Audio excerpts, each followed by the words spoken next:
తాకట్టులో ఉన్న బంగారం అమ్మాలనుకునే వారి ఇన్ఫర్మేషన్ ఇస్తే దాని వాల్యుయేషన్ బట్టి మీకు కమిషన్ కూడా ఇస్తుంది గోల్డ్ హబ్. నమస్తే, వెల్కమ్ టు మనం టీవీ. నేను వలి. బెంగళూరు ఫామ్ హౌస్లో రేవ్ పార్టీ కలకలం రేపిన విషయం తెలిసిందే. ఆ రేవ్ పార్టీలో తెలుగు సినిమా ఇండస్ట్రీకి సంబంధించిన కొంతమంది నటులు, రాజకీయ నాయకులు కూడా అందులో పార్టిసిపేట్ చేసినట్టుగా తెలుస్తోంది. ముఖ్యంగా ఎప్పుడైతే ఈ వార్త బయటకు వచ్చిందో ఆ వార్త రాగానే కన్నడ మీడియాలో తెగ ప్రచారం జరిగింది. తెలుగు ఆర్టిస్టు హేమ ఇందులో ఉన్నారు అని చెప్పి ప్రచారం జరిగింది. ఈ ప్రచారం జరిగిన వెంటనే మళ్ళీ ఒక వీడియో రిలీజ్ చేశారు హేమ. ఇందులో ఆమె క్లారిటీ ఇచ్చే ప్రయత్నం చేశారు. బెంగళూరు రేవ్ పార్టీకి సంబంధించి కొన్ని వార్తలు వస్తున్నాయి. ఇటు కన్నడ మీడియాలో కావచ్చు, తెలుగు మీడియాలో కావచ్చు, నేను ఆ రేవ్ పార్టీలో పార్టిసిపేట్ చేసినట్టుగా దుష్ప్రచారం చేస్తున్నారు.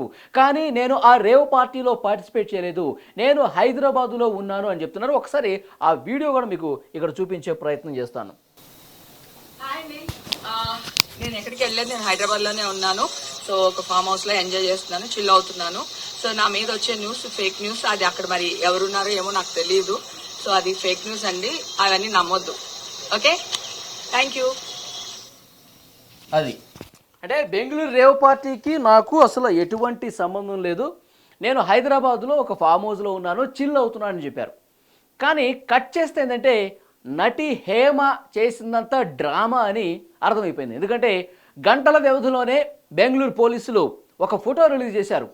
హేమ మా అదుపులోనే ఉన్నారు, హేమ రేవ్ పార్టీలో మేము సోదాలు చేసినప్పుడు అందులో మాకు దొరికారని చెప్పి చాలా స్పష్టంగా పోలీసులు కూడా ఒక ఫోటోను రిలీజ్ చేశారు.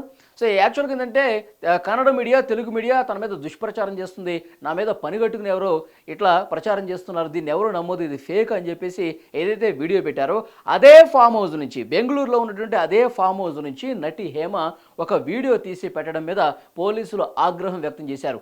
ఏ విధంగా మీరు వీడియో తీసుకుని అట్లా పోస్ట్ చేస్తారు, ఇది కరెక్ట్ కాదు అని చెప్పి పోలీసులు తీవ్ర ఆగ్రహం వ్యక్తం చేసిన పరిస్థితి కనిపిస్తోంది.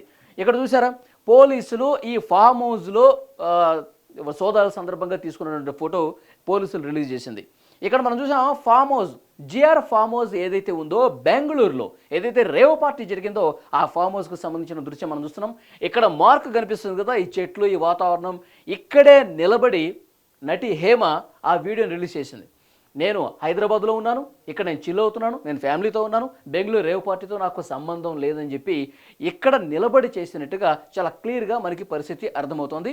సో నటి హేమ అక్కడ నేను ఇంతకుముందు ఏదైతే బ్యాక్గ్రౌండ్ చూపించానో సేమ్ అదే బ్యాక్గ్రౌండ్లో ఉండి ఆమె వీడియో రిలీజ్ చేసినటువంటి పరిస్థితి కనిపిస్తుంది. అంటే సో మీడియాను కావచ్చు, ప్రజలను కావచ్చు పూర్తిగా తప్పుదారి పట్టించే దాంట్లో భాగంగా పోలీసులు కూడా తప్పుదారిలో పట్టించే విధంగా ఈ రకంగా వీడియో చేసినట్టుగా ప్రచారం జరుగుతున్న పరిస్థితి కనిపిస్తోంది.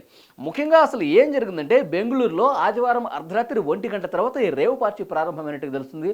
మొత్తం 101 మంది ఈ రేవ్ పార్టీలో పార్టిసిపేట్ చేసినట్టుగా తెలుస్తుంది. ఇందులో నటీనటులు కొంతమంది ఉన్నారు, రాజకీయ నాయకులు కొంతమంది ఉన్నారు. హైదరాబాద్కు సంబంధించిన వాసు అనే వ్యక్తి ఇక్కడ బర్త్డే పార్టీ ఇచ్చినట్టుగా తెలుస్తుంది. ఈ బర్త్డే పార్టీలో హేమ చాలా కీ రోల్ పోషించినట్టుగా తెలుస్తుంది. హేమకు సంబంధించిన కొంతమంది అమ్మాయిలు కూడా తీసుకొచ్చినట్టుగా తెలుస్తుంది. కొంతమంది టెకీలు కావచ్చు, మోడల్స్ కావచ్చు, తనకు పరిచయం ఉన్నటువంటి వాళ్ళు అమ్మాయిలు కొంతమందిని హేమ అనే దగ్గరుండి అక్కడ ఫామ్ హౌస్కి, రేవ్ పార్టీకి తరలించినట్టుగా మనకు సమాచారం వస్తుంది. పోలీసులు సీరియస్గా ఇన్వెస్టిగేషన్ చేస్తున్నారు. ఎప్పుడైతే ఈ సమాచారం తెలిసిన వెంటనే పోలీసులు రైడ్ చేశారు. ఇందులో ఆంధ్రప్రదేశ్కు సంబంధించిన ఒక మంత్రి పేరు కూడా వినిపించిన విషయం మనకు తెలిసిందే. ఆ మంత్రికి సంబంధించిన ఆ కారులో అతనికి సంబంధించిన ఆధారాలు ఇవి కూడా లభ్యమయ్యాయి. సో ఆ మంత్రిని కూడా సంప్రదించారు. ఆ మంత్రి ఆంధ్రప్రదేశ్ వైఎస్ఆర్ కాంగ్రెస్ పార్టీకి సంబంధించిన నాయకులు కాకాని గోవర్ధన్ రెడ్డి. సో వారిని కూడా కాంటాక్ట్ చేసే ప్రయత్నం చేస్తే ఆ రేవ్ పార్టీకి నాకు సంబంధం లేదని చెప్తున్నారు.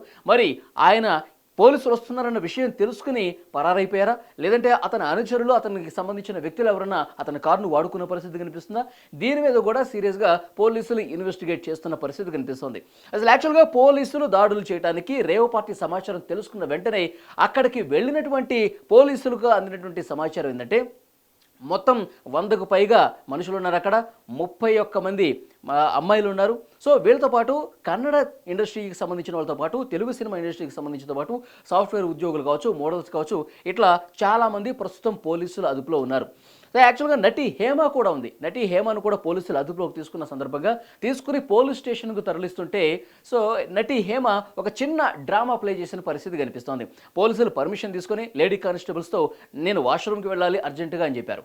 సరే వెళ్ళరండి, వెయిట్ చేస్తామని చెప్పారు. తను వాష్రూమ్కి వెళ్ళినట్టే వెళ్ళి ఫామ్ హౌస్కి అటువైపున వెనక భాగానికి వెళ్ళి నేను ఎక్కడ ఏదైతే మార్క్స్ చూపించానో ఇదో ఇక్కడికి వెళ్ళి ఫోన్ తీసుకుని రికార్డ్ చేసిన పరిస్థితి ఉంది. సో ఇది కన్నడ మీడియాలో ఒకవైపు ప్రచారం జరుగుతుంది. సో వెంటనే తెలుగు మీడియాలో కూడా సో ఈ నటి హేమ మరికొంతమంది ఆర్టిస్టులు ఇందులో చిక్కున్నారు, ఇందులో ఉన్నారు అని చెప్పి సమాచారం ఎప్పుడైతే వచ్చిందో సో మొత్తం మనది ఇమేజ్ డ్యామేజ్ అయిపోతుందన్న ఒక భావనతో నటి హేమ ఇక్కడే నిలబడి వీడియో రికార్డ్ చేసింది. సో వెంటనే తెలుగు మీడియా వాళ్ళందరూ కాంటాక్ట్ చేస్తారు కదా, నటి హేమ మీరు ఇక్కడ ఉన్నారా, మీరు రేవ్ పార్టీలో మీ పేరు వస్తుందని చెప్పి మీడియా వాళ్ళందరూ కాంటాక్ట్ అయ్యే ప్రయత్నం చేస్తారు కదా.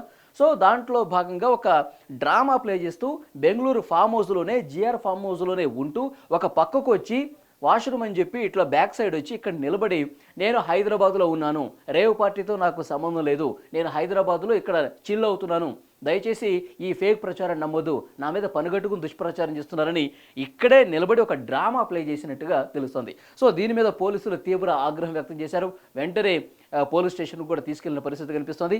అసలు ఈ రేవ్ పార్టీలో డ్రగ్స్ వాడకం కూడా తీవ్ర దుమారం రేపుతుంది. అందులో 17 MDMA టాబ్లెట్స్ దొరికినాయి, దాంతోపాటు కొకైన్ కూడా దొరికినట్టు తెలుస్తుంది. అసలు వాసుకు సంబంధించిన ఈ బర్త్డే పార్టీ ఇక్కడ గతంలో కూడా ఇలాంటి పార్టీలు ఏమైనా జరిగిన పరిస్థితి కనిపిస్తుందా? మనకు తెలుసు హైదరాబాద్లో కూడా చాలా చోట్ల హైదరాబాద్ శివార్లలో ఫామ్ హౌస్లో బర్త్డే పార్టీలు రేవ్ పార్టీలు జరిగినటువంటి పరిస్థితి కనిపిస్తుంది. బర్త్డే పార్టీ ముసుగులో ఈ విధంగా రేవ్ పార్టీలు జరుగుతున్నటువంటి వ్యవహారాలు గతంలో కూడా మనం చూసాం. మరి ఈ రేవ్ పార్టీకి ఇంకా ఎవరెవరితో సంబంధం ఉంది, ఇంకా ఎవరెవరు వ్యాపారవేత్తలకు సంబంధం ఉంది, రాజకీయ నాయకులకు సంబంధం ఉంది, సినిమా ఆర్టిస్టులకు సంబంధించిన సమాచారం మొత్తం కూపీలాగుతున్న పరిస్థితి కనిపిస్తుంది. గతంలో జరిగిన రేవ్ పార్టీలకు సంబంధించి కూడా వీళ్ళ ప్రమేయం ఏమైనా ఉందా? గతంలో కూడా అంటే ఎవరికీ తెలియకుండా గుట్టు చప్పుడు కాకుండా రేవ్ పార్టీలను నిర్వహించిన చరిత్ర ఈ విధంగా ఉందా? సో హేమకు సంబంధించిన చాటింగ్ పూర్తిగా వెలికి తీస్తున్నట్టుగా తెలుస్తుంది. హేమ ఎవరెవరితో మాట్లాడింది ఈ బర్త్డే పార్టీకి వచ్చే ముందు, అసలు ఈ ఫామ్ హౌస్ని బుక్ చేయడానికి అసలు ముందు ఎవరు సంకల్పించారు, ఎవరు వీళ్ళతో కాంటాక్ట్ అయ్యారు, ఎంతమంది వస్తామని చెప్పారు, ఎవరెవరు వస్తున్నారు, వాళ్ళకి సంబంధించిన డీటెయిల్స్ ఏంటి? సో గతంలో జరిగిన రేవ్ పార్టీలకు వీళ్ళకి ఏమైనా సంబంధం ఉందా? ఎందుకంటే ఇందులో డ్రగ్స్ కూడా ఉన్నాయి కాబట్టి డ్రగ్స్ ఎక్కడి నుంచి తెప్పించారు, ఆ డ్రగ్ పెడ్లర్ ఎవరు, ఎక్కడి నుంచి డ్రగ్స్ వచ్చినాయి, ఎటువైపు నుంచి ఎంతమంది వచ్చారు, వీటన్నిటికి సంబంధించి పూర్తి స్థాయిలో దర్యాప్తు చాలా సీరియస్గా ఇన్వెస్టిగేట్ చేస్తున్న పరిస్థితి కనిపిస్తుంది.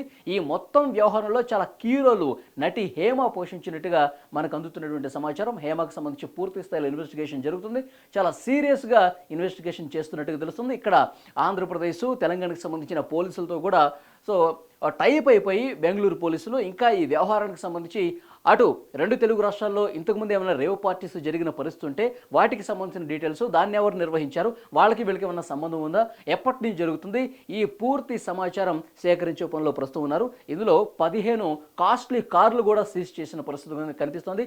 ఆ కార్లలో పొలిటీషియన్కి సంబంధించిన ఆధారాలు కూడా ఉన్నాయి కాబట్టి సో ఇది చాలా పెద్ద వ్యవహారంగా బెంగళూరు పోలీసులు భావిస్తున్నారు. సో ఎంతటి వారున్నా సరే, ఇందులో ఎలాంటి ఆర్టిస్టులు ఉన్నా సరే, సో ఇందులో ఎలాంటి రాజకీయ నాయకులు ఇన్వాల్వ్మెంట్ ఉన్నా సరే చాలా సీరియస్ యాక్షన్ తీసుకుంటామని పోలీసులు చెప్తున్నారు.